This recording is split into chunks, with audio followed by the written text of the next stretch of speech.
Bob Carr here for another episode of the Bob Carr Show. In the studio today, you got Miss Lisa. She's going to give us a real estate update on the market and something I want to ask you about. How do you stage a home for getting it ready for sale? How do you do that?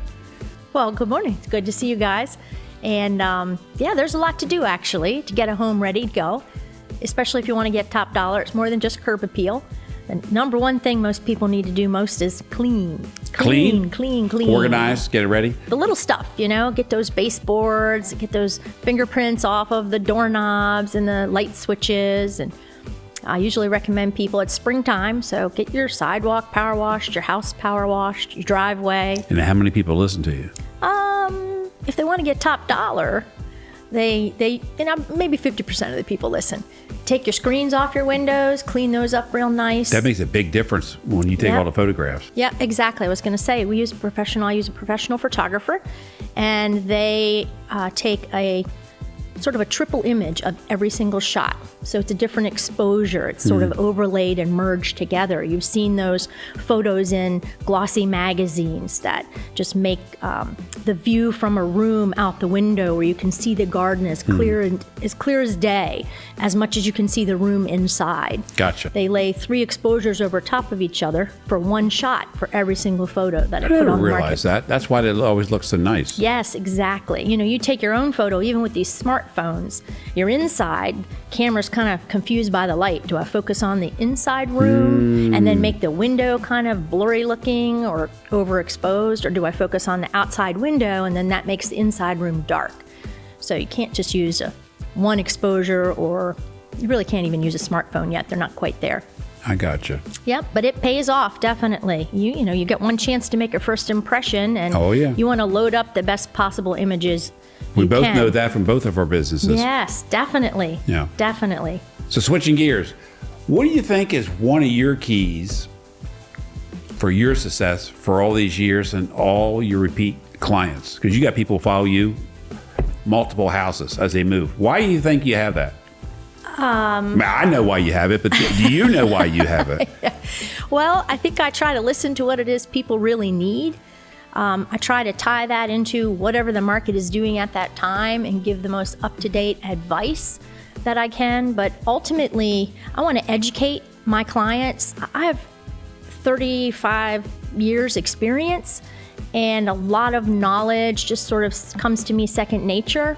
But I realize, most people maybe buy and sell 5, 6, maybe 7 houses their whole lifetime. So it's not natural for them to be able to focus in on the different things that are important and know how they fit into each market, depending on what the market's doing. So trying to share the information and my knowledge with them to empower them to feel like they can make their own decisions. Buying a residential home is, for most people, usually the largest investment they'll ever make. And they have to trust you. Yes. Why do you think I trusted you with the resale of a property? People don't realize that, but there's a lot of trust there, and they don't want to be embarrassed.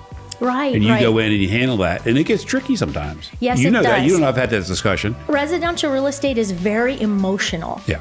And so a lot of my job, we wear a lot of hats in this business. A lot of my job is just trying to manage the situation and the emotions that come with the situation. And everybody wants top dollar. And sometimes I've had a discussion with you where someone wants top dollar. They think they can get top dollar, and their house is not the best for that market, for that structure. Right. And depending on when you're putting your house on the market, you have to look at your competition. And that changes every single day. Sure. So constantly having your finger on the pulse. Of what's happening with your competition. But you're almost like a psychiatrist on parts of it, because you got to tell that person, no, I know you want X. Marriage counselor, psychiatrist, realtor, financial you worked in advisor. several divorce cases like that, so that's tough too, isn't it? Yes. You got both people coming at you. They got different ways they want things done. One wants a fire sale, one wants to get top dollar, and you got to work with all that. Exactly. Then you got to work with whoever wants to buy it, and they have to deal with all that contingency. And not everybody's perspective is grounded in reality.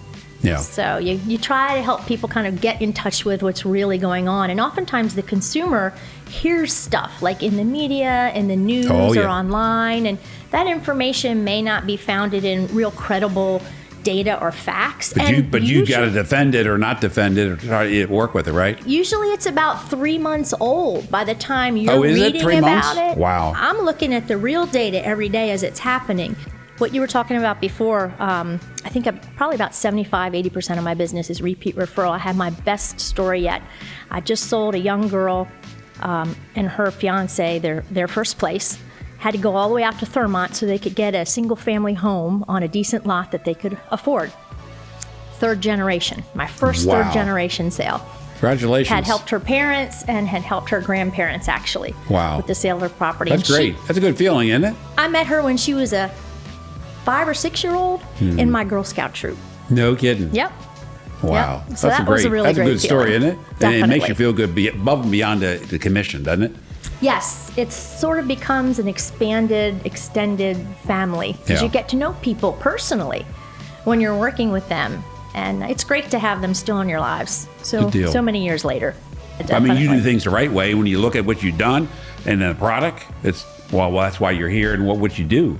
Yeah. You wouldn't be doing this for 30 years if you're doing it wrong. Right. Well, you're competing now. I mean, granted, we have low inventory, but you're not the only house on the market. So a lot of sellers still think they're in control of everything as if they're the only house on the market. It's springtime.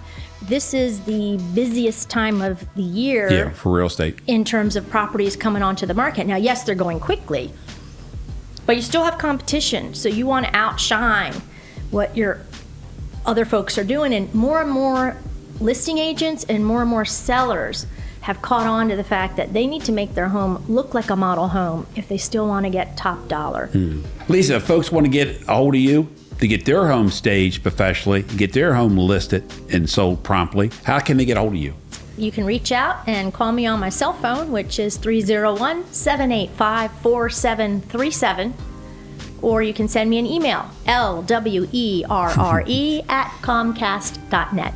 Fantastic. Lisa, I appreciate you coming back and joining us today for another episode of the Bob Carr Show, and I hope to see you back again.